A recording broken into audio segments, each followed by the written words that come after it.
भी तो मैं नहीं है मेरे हमनवा चाहते हैं दरमियां फिर भी क्यों है दूरियां ये मुझे तो पता ये इश्क क्यों बेहाल है उलझा हुआ एक जाल है हाँ ये जिंदगी شما ندا رو فرستادین خونه ما؟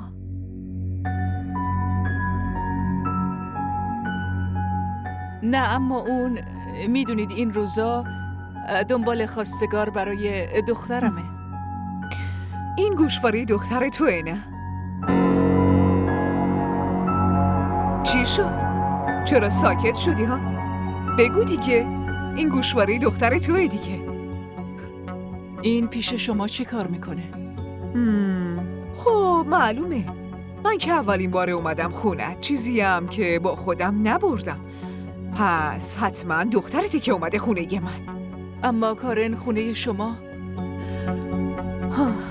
خب ببین من همه روز توی خونه هستم. اگه کارن اومده بود خونه من حتما میدیدمش مگه نه؟ اما این گوشواره رو تو ماشین پسرم پیدا کردم. ماشینم بیرون میره دیگه. این دخترای ولگردم که خب باید با پسرها میرم بیرون دیگه. خواهر تو چی داری میگی؟ اولا که من خواهر تو نیستم. دوما نمیخوامم هیچ وقت باهات فامیل بشم. رک و راست دارم بهت میگم. میخوام دختر خواهرم رو برای پسر خودم خواستگاری کنم. دختر تو جمع کن لطفا. اصلا از این خبرها که فکر میکنی نیست شیده خانوم. خیالاتی شدی. فؤاد و کارن فقط بس دیگه نمیخوام چیزی بشنوم از تو. گوشواره دختر تو از تو ماشین پسرم پیدا کردم. دیگه نمیخوام بهم توضیح بدی. لازمم نکردی دختر تو الهی پاکی جلوه بدی و آدما رو بفرستی پیشم. یه کاری میکنم همه یه محله بشناسنش.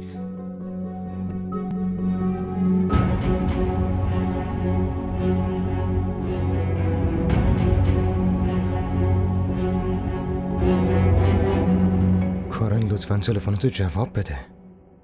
کجایی تو؟ مامان کجا بودی شما؟ یه کاری داشتم پسرم. چه کاری؟ داری سینجی من میکنی ها؟ نه امروز شما باید جایی میرفتین یادتونه؟ کجا باید میرفتم؟ پیش همسایه. آها پس تو خبر داری که قرار بود برم خونه همسایه. از همه چی خبر دارم. امروز می‌خواستیم برین خونه‌ای که برای خواستگاری گفته بودن. امروز می‌خواستیم برین خونه کارن. رفتین دیگه. پس اینم بدون که تا وقتی که من زندم اون دختر عروس این خونه نمیشه. چرا مامان مگه چه مشکلی داره؟ شاید بدی نداره ولی خوبی هم نداره اصلا. هیچ کس با چند تا کلاس درس خوندن آدم حسابی نمیشه پسرم. چنین دختر ولگردی نمیتونه عروس خونه من بشه. اون ولگرد نیست. خیلی خانواده داره و منم میشناسمش. پسر عزیزم تو خیلی دلت پاکه. خبر نداری اصلا. من دنیا دیدم. خیلی خوب میدونم که تو خونه هایی که مرد بالا سرشون نیست که خرجشونو بده زناشون چه کارایی که نمیکنن. چی دارین میگین؟ حرفمو زدم. تا وقتی من زندم اون نمیتونه عروس این خونه بشه. شنیدی اینو؟ مامان لطفاً به حرفم گوش کن. لطفاً.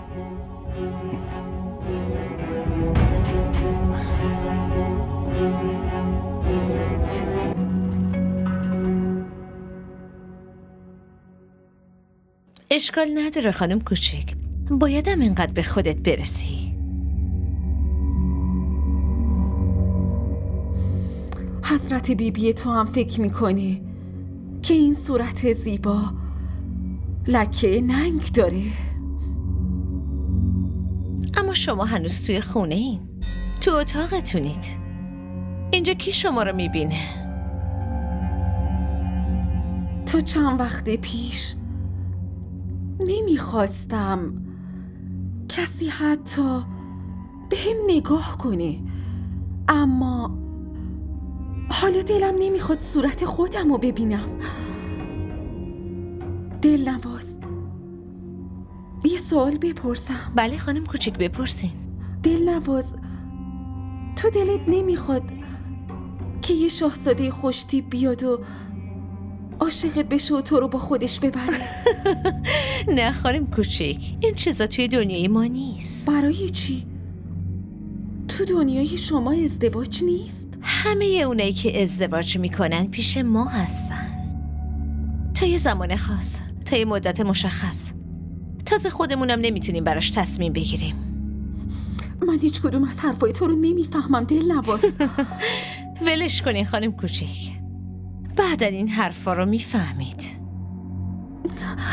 دلنواز بگو ببینم، تو هیچ وقت عاشق کسی نشدی؟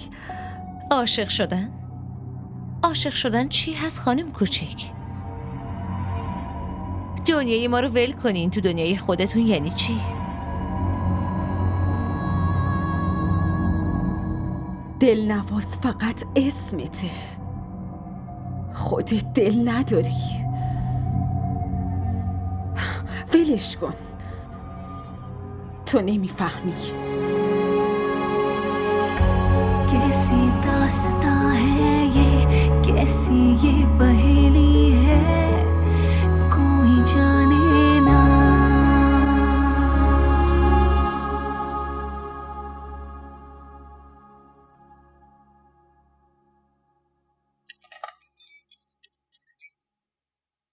به خودم گفتم امروز مادر و دختری تو اتاق تنها غذا بخوریم. من گشنم نیست. چطور گشنتون نیست؟ فقط یه صبحونه خوردین تا حالا. باید غذا بخورید. حالم خیلی خوب نیست. بذار بخوابم. مامان، چرا از دست من ناراحتین؟ من همه چی رو راست بهتون گفتم. ازتون عذرخواهی هم که کردم. بهتون گفتم که من و فؤاد فقط یه بار با هم دیگه رستوران رفتیم. گوشواره من همون دفعه توی ماشینش افتاده مامان. آره، میدونم. اما مادر یه دخترم اذیت میشم دیگه. امروز که اون زن بهت گفت ولگرد، همه ی زحمتای منو به باد داد. حس کردم یکی اومد همه ی زندگیمو گرفت و برد. شما که میدونین مامان، هر چی که اون زن گفته اشتباه بوده. پس برای چی ناراحت میشین؟ دخترم، من شرمندتم. منو ببخش. با همه ی تلاشی که کردم بازم نتونستم خوشحالت کنم.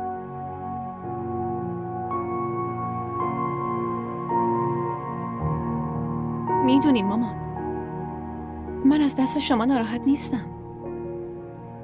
شما محبتتون رو به هم ثابت کردین. حالا دیگه نوبت منه. من هیچ وقت نمیتونم با خانواده‌ای وصلت کنم که مادرشون اینطوری راجبم حرف میزنه. برای اینکه مادر من خیلی بزرگه. هیچ کس توی این دنیا حق نداره با شما اینطوری صحبت کنه. منم دختر خیلی شجاعی واسه مامانم هستم. خیلی هم قویم. این چیزای کوچیک واسه من اصلا مهم نیست. شما به خاله ندا بگین. بهش بگین که یه خواستگار خوب برای من پیدا کنه. هر کیو که شما انتخاب کنید، من با همون ازدواج میکنم. چون که من میدونم هیچ کس تو این دنیا نمیتونه بهتر از مادرم واسه من تصمیم بگیره. هیچ کس.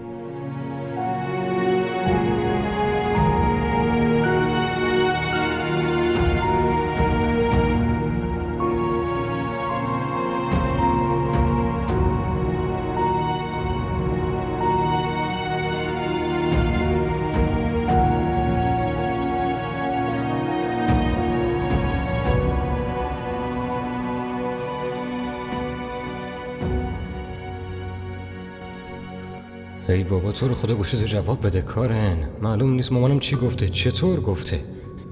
آی خدا، دیوانه شدم. تا این گوشیشو جواب نده من از کجا بفهمم؟ ای بابا کارن، گوشیتو جواب بده دیگه.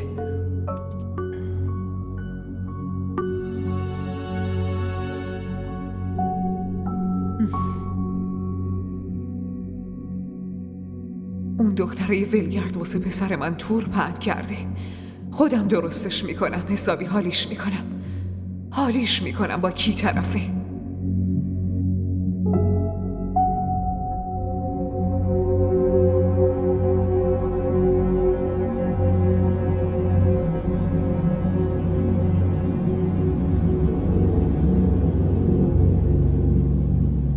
یکی از پاهاش تو این حادثه شکست. شکیله خانم خیلی خوشحاله و خیالش راحته. فردا میاد اینجا براتون هدیه میاره. آره. خب چه خبر از خونه خودت؟ جهان رو میگفت راضیه خانم داره خونه رو میفروشه. بله حضرت بیبی، راضیه خانم خونه خودش رو میخواد بفروشه. یه سری اومده بودن اون خونه رو ببینن، اما توش خیلی جوون نمیارن. این دفعه زود بیرونشون نکن. اول اون آدما رو ببین. از کجا معلوم شاید به دردمون بخورن. راضیه خانم یه قرون خرج نمی کرد. اگه شما اجازه بدین برم ببینم اونا کیان. فعلا عجله‌ای نیست. بذار بیان. خیلی خوب برو. وقت دعا کردنمه.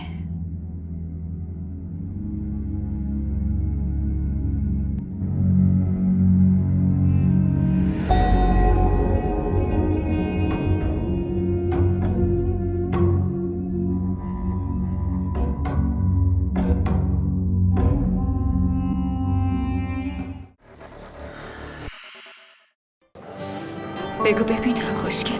دونی وقتی آدم عاشق یکی میشه دیگه نمیپرسه که چقدر خوشگله. شاید اون از همه خوشگل‌تر باشه. این عشق عزیز دلم. آب نیست که هر وقت تشنت شد بگی یه لیوان آب بده. برای آب باید هزینه‌شو داد. به همون قیمتی که تشنه‌های کربلا پرداخت کردن.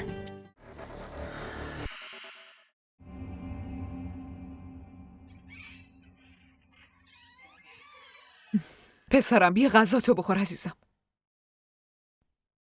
بابا کجاست؟ اون اگه خونه بود غذاشو میخورد دیگه. خونه یه جدید گرفته، رفته تمیزش کنه. پاشو بیا عزیزم، من غذا تو حاضر کنم. گشنم نیست. چی شده آخه؟ حالت خوبه پسرم؟ شما نگفتی خونه کارن چه خبر بود؟ نه، نمیذارم با اونا وصلت کنی. آخه این آدما چه مشکلی دارن مامان؟ مشکل اینه که من از اون دختر خوشم نمیاد. همین. این چه حرفیه؟ این هیچ مشکلی نیست. مادرش با تدریس فرستادتش درس بخونه و بزرگش کرده. باید به اینجور آدم‌ها احترام گذاشت مامان. این داستانو اون کارن برات ساخته نه؟ تو اصلا میدونی این دوتا مادر و دختر چی کار میکنن؟ منظورتون چی کار میکنن؟ ها؟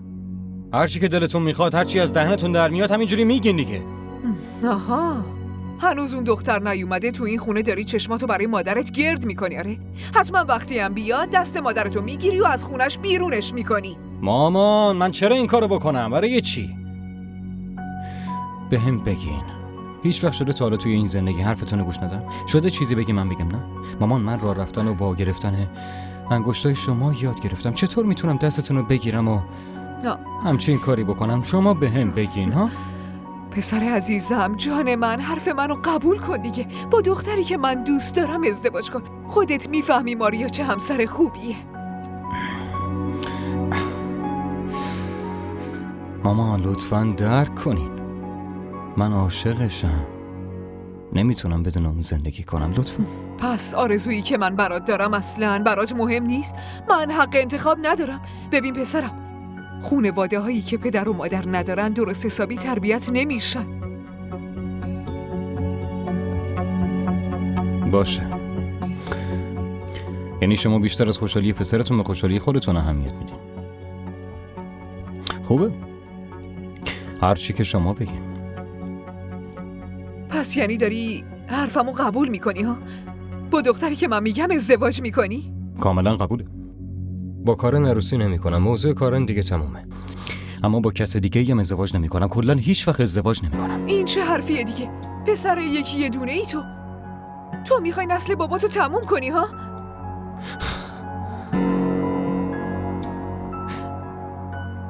شما نگران تموم شدن نسلی. تموم شدن زندگی چی؟ چرا این حرفا رو میزنی آخه پسرم؟ خدا بهت عمر طولانی بده، خوشبخت بشی. فکر کنم بابات اومده. پاشو تو هم دست و صورتتو بشور و بیا، من غذا رو بیارم.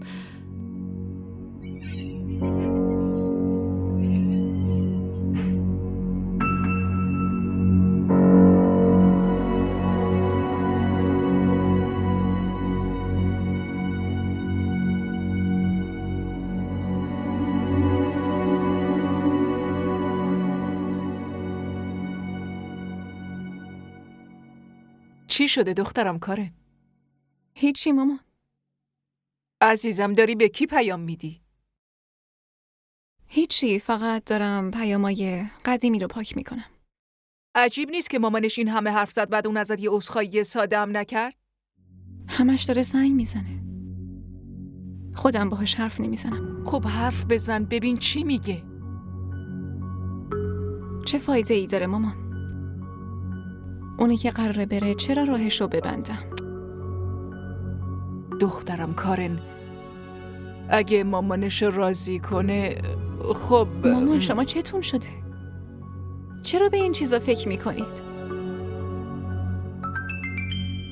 ببین خودشه یا نه؟ عزیزم من خبر ندارم تو خونتون چی شده، اما به هر حال متاسفم. آخه چی بهت بگم؟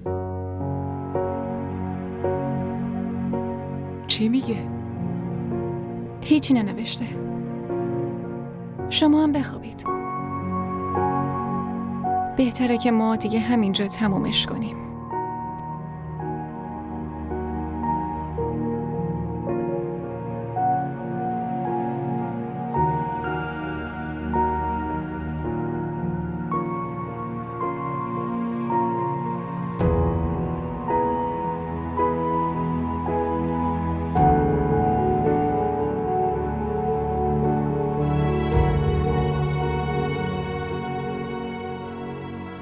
کارن خواهش میکنم اگه با هم بمونی شرایطمو درک میکنی. من مامانمو راضی میکنم، بهت قول میدم.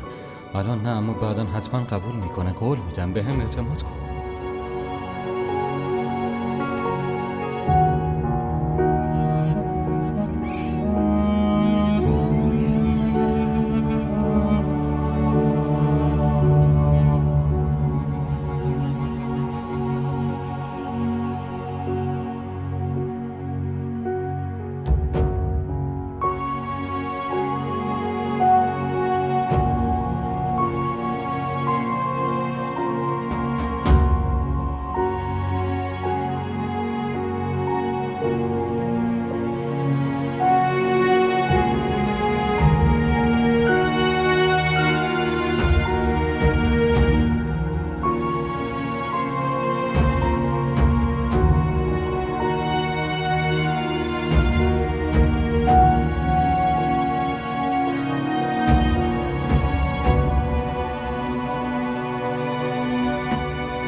شید خانم، امروز ایشالله پول خونه رو میریزم. باید 80 لک روپیه بدم.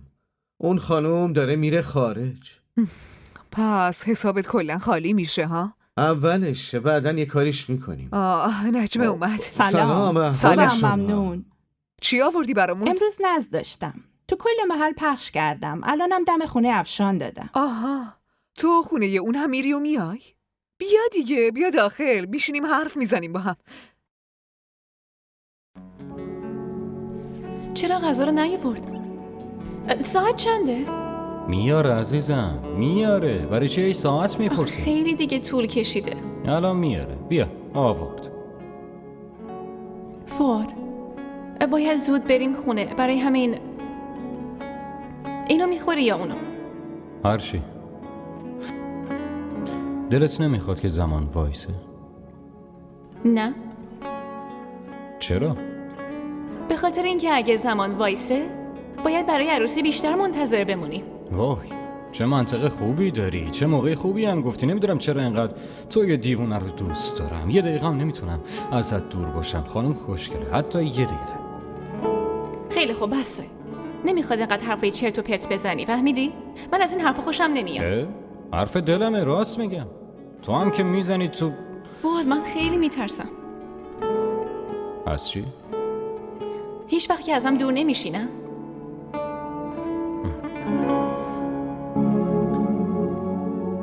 هیچ وقت.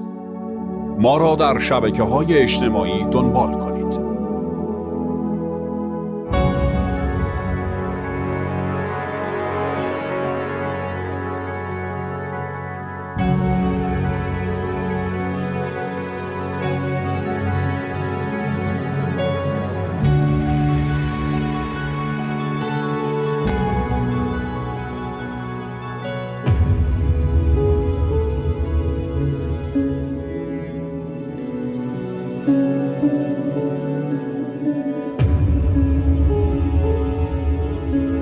تو چی داری میگی؟ کارن خیلی دختر خوبیه. هیچ دختر خوبی اون وقت شب با پسرا نمیره که بگرده. با پسرم که رفت. خب معلوم شد دیگه. اما وقتی تو قضیه گوشواره رو بهش گفتی، افشان چی گفت؟ چی میگفت آخه؟ انقدر خجالت کشید که انگار یه سطل آب یخ ریختن روش. هیچ وقت فکرشم نمیکرد دست دخترش بخواد رو بشه. اما پسر تو رفته بوده ها. تقصیر اون بوده. ببین گوش کن نجمه، ما همدیگر رو کم میبینیم درسته، اما ما خیلی وقته که تو این خونه زندگی میکنیم. فؤاد تو همین خونه به دنیا آمده. حالا داری در موردش اینجوری صحبت میکنی؟ تو ما رو 20 ساله میشناسی. ببین پسر من جلوی خودت تو کوچه بازی میکرد. خیلی خوب میشناسیش. اینا تازه 1 ساله 1.5 سال اومدن اینجا. معلوم نیست چه جور آدمایی. اما به هر حال فؤاد پسره. اکثر پسرها به دخترها گیر میدن که بیان بیرون. ببین نجمه، تو شبا خیلی کم از خونه بیرون میری دیگه. من دیوار به دیوار خونه اونا. شبا همش ماشینا میان دم خونشون. واقعا؟ پس چی؟ الان اگر قسم بخورم حرفمو باور میکنی؟ مامان. پسرم تو کی بیدار شدی؟ تو که گفتی میخوای تا ظهر بخوابی، شب شیفت داری. خیلی خوب، بیا بریم برات صبحونه بیارم. راجع به کی داشتین حرف میزنین مامان؟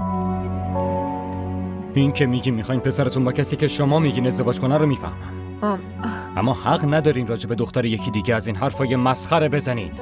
خب آره، منم با تجربه‌ام دیگه حرف غلطی نمیزنم که. اونا چشماتو کور کردن پسرم، اما من مادرتم. کور نشدم هنوز. کارن و مادرش زنای خوبی هن مامان. و خال شما انقدر نمیخواد رو این حرفای مادرم بیش از حد تمرکز کنی. خب خواهر، با اجازهتون من رفتم. لطفاً. خداحافظ. بازم بیا. جلوی مهمونا با مادرت اینطوری حرف میزنی؟ اونا سرای خونه خراب کن. بهت اینو یاد دادن آره؟ مامان تو رو خدا از عقلت استفاده کن پسرم. اونا دارن تو رو ازم دور میکنن، دارن تو رو دشمنم میکنن. چرا نمیخوای اینو بفهمی؟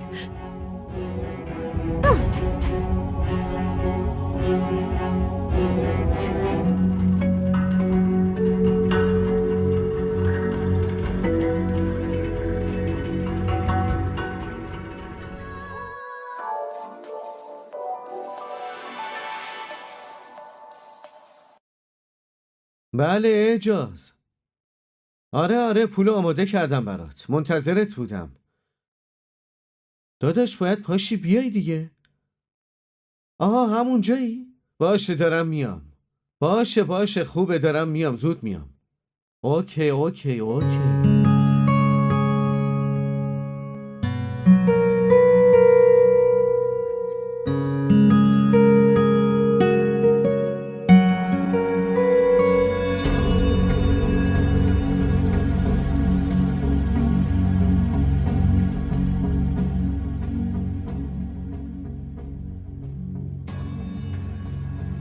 شبا همش دارن ماشینا میان دم خونشون.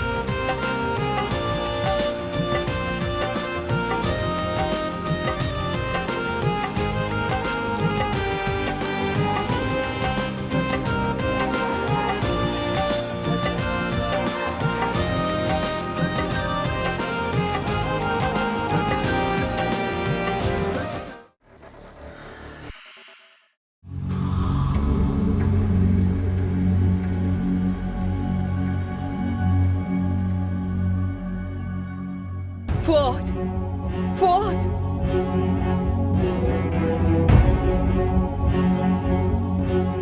فؤاد فؤاد چی شده پسرم؟ چیزی یادت رفته؟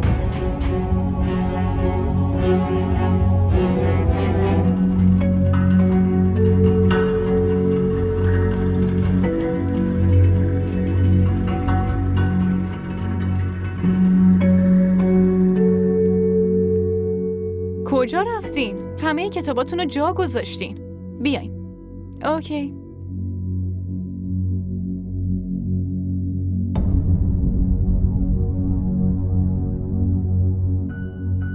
تو اینجا چی کار میکنی؟ چرا جواب تلفنمو نمیدی؟ مادرم چی گفته؟ لطفاً بهم بگو. الان. همین الان از اینجا برو. جواب منو بده. مادرم اومد خونتون به چی گفت؟ رو گفت که این ازدواج رو قبول نداره. همین، یه چیز دیگه هم هست. فؤاد دونستن همینم واسط گفتم کافیه. همینه یا نه؟ هرچی هست رو راست بهم بگو لطفاً. اومدن چای خوردن برای ازدواج عذرخواهی کردن. گفتن که میخوان دختر خواهرشون رو واسط بگیرن. تو داری دروغ میگی. من مامانمو خیلی خوب میشناسم. حتما یه حرف بدی زده. برای همین داشتم بهت زنگ میزدم که بتونم عذرخواهی کنم. آره، واسه چی به هم زنگ میزنی؟ وقتی مادرت به هم گفته که من برم، دیگه واسه چی به هم زنگ میزنی؟ اینها چیه داری به هم میگی؟ دارم حقیقت رو بهت میگم. پس همه اون حرفایی که به هم زدی چی؟ گفتی هرچی بشه ولم نمی کنی. ها؟ بگو. دارم ازت سوال میکنم. تو چشام نگاه کن.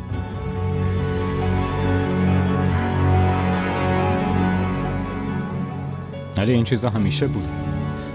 دو نفری که عاشق همن باید خیلی سختی ها رو تحمل بکنن. کاره. خب که چی؟ مادرت میذاره آب خوش از گلمون پایین بره ها؟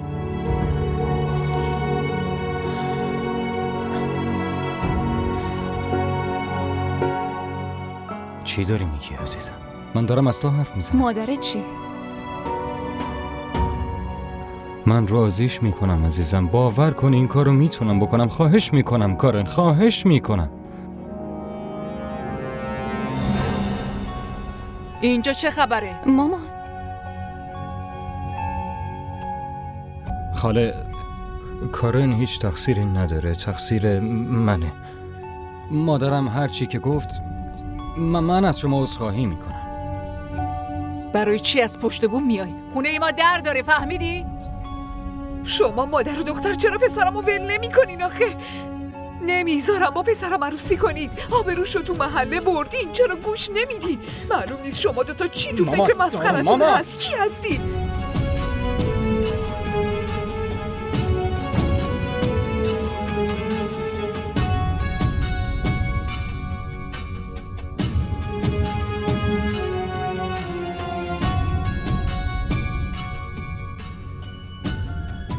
آخه کی به خاطر یه موضوع به این کوچیکی از خونه میره؟ اشتباهتون رو قبول کنین.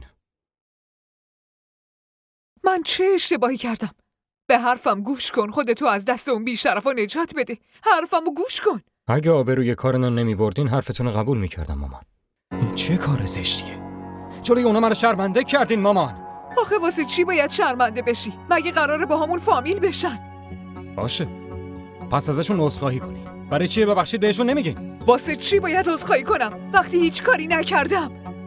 دارم فکر میکنم این کارن چه دختر خوبیه. یه بارم بهم نگفت شما راجبش اینقدر بلوا به پا کردین. من چندین بار بهت گفتم. من اونجا هیچی بهشون نگفتم. خیلی خوب، پس هیچی نگفتین. پس یعنی همه این حرفا که راجبشون میزنین توی کوچه، محله، پشت بومشون، خونشون، اونا کافی نیست؟ آره؟ خوب گوش کن. اگه خیلی حرف بزنی یه چک میخوابونم تو گوشتا. خب چه کار دیگه میتونین بکنین؟ چی؟ من تو رو برای این بزرگت کردم؟ وقتی مریض می شدی همه شب و بیدار می موندم. موقع مدرسه ساعت 6 صبح بیدار بودم که آمادت کنم ببرمت مدرسه. حالا امروز اینطوری دستمزد مادرتو میدی؟ مامان من دستمزد شما رو میدم. با کارن ازدواج نمی کنم. خوبه؟ آها یه چیز دیگه پیش شما هم نمیمونم تا بلکه شما هم بفهمین وقتی آدم از کسی که دوستش داره عاشقش دور باشه چه حالی میشه. مادر کارن دختر خوبیه. 100 بار بهتون گفتم. به خاطر اون دختره داری مادرتو ول میکنی و میری؟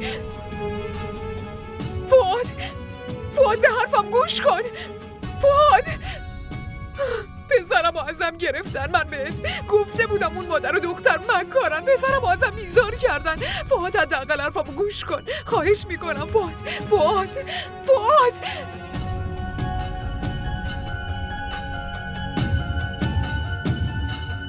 ما را در شبکه‌های اجتماعی دنبال کنید.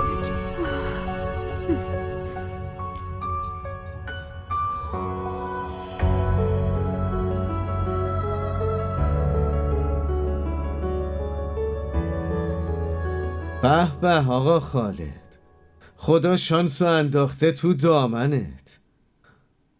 هم بهت آبرو داده هم ارث داده. چقدر شیده خوشش بیاد.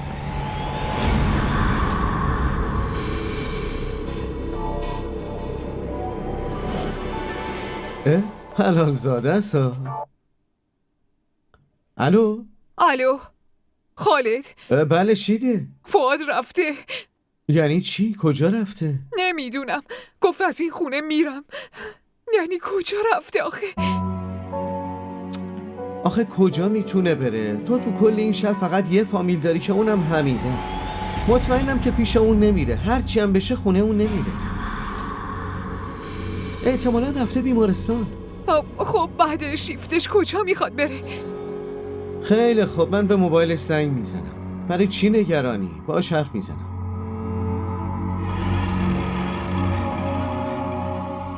حتما رفته بیمارستان دیگه. آخه کجا رو داره بره؟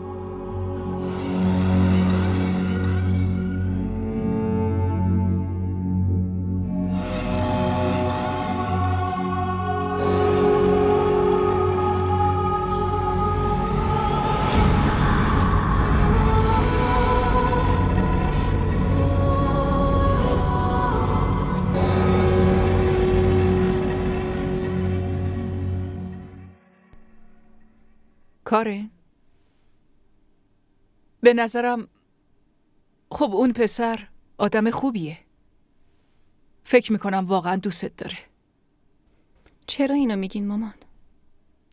من مادرتم دیگه. خب نمیتونم دستتو تو دست هر کسی بذارم. معلومه وقتی یکی واقعا دوستت داره و به خاطر تو داره میجنگه، کی از اون برات بهتر میشه؟ مامان. دخترم، مگه خودت نگفتی که شما بهترین تصمیم رو برام میگیرین؟ چت شده مامان؟ نشیدین که چقدر بلند داشت داد میزد؟ میخواست همه محله این موضوع رو بفهمن. بعد شما میگی که من برم توی اون خونه؟ ببین چی میگم، به حرفام گوش کن. من فقط دارم از فؤاد حرف میزنم، از فؤاد. اگه بتونه یه جوری مادرشو راضی کنه چی؟ مدرسه‌تون خیلی دیر شده.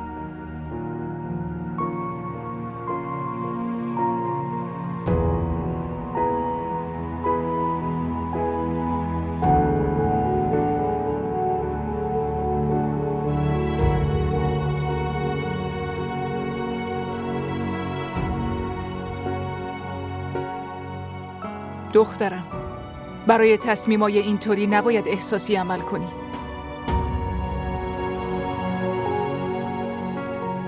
مامان،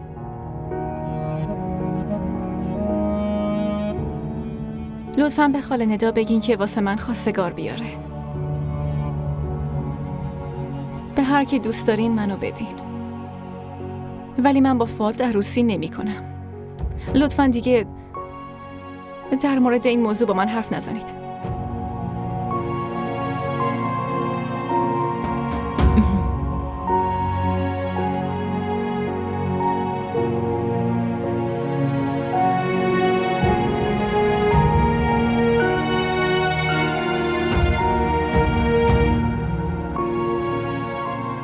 میدونم مامانت همه این حرفا رو زده، اما دیگه چیکار میشه کرد؟ اون عادت داره زیاد حرف بزنه. خب حالا اونم منو خوب میشناسه.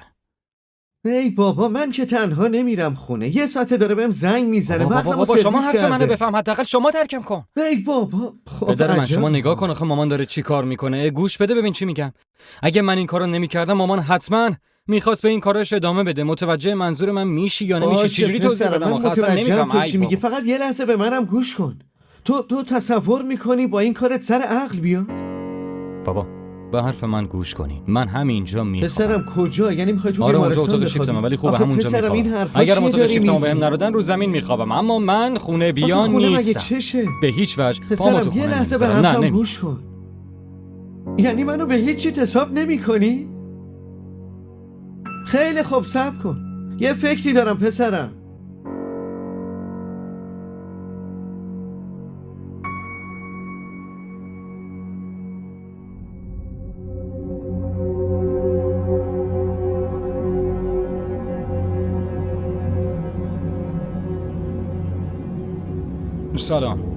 سلام.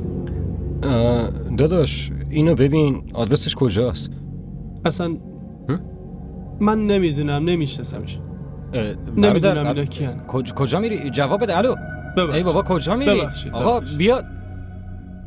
عجب چه آدمای عجیبی.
آخیش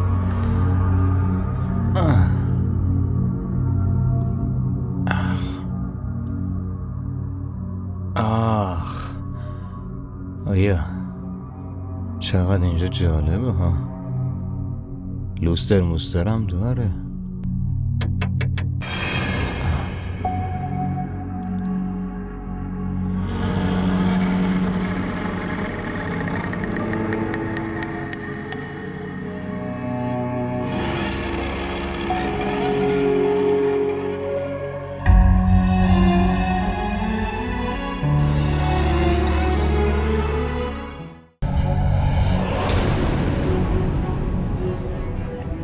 حرفام خوب گوش بده و آماده شو.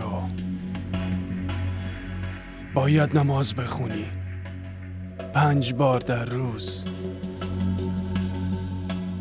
تنهاش نذار، این برات واجبه.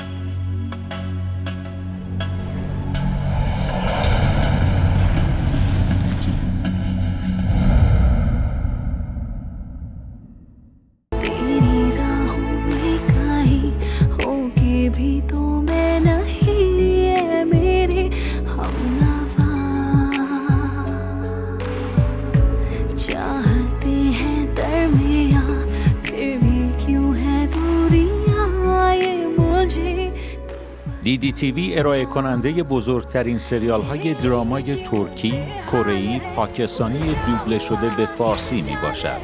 لطفاً سابسکرایب کنید و عضوی از خانواده ما شوید.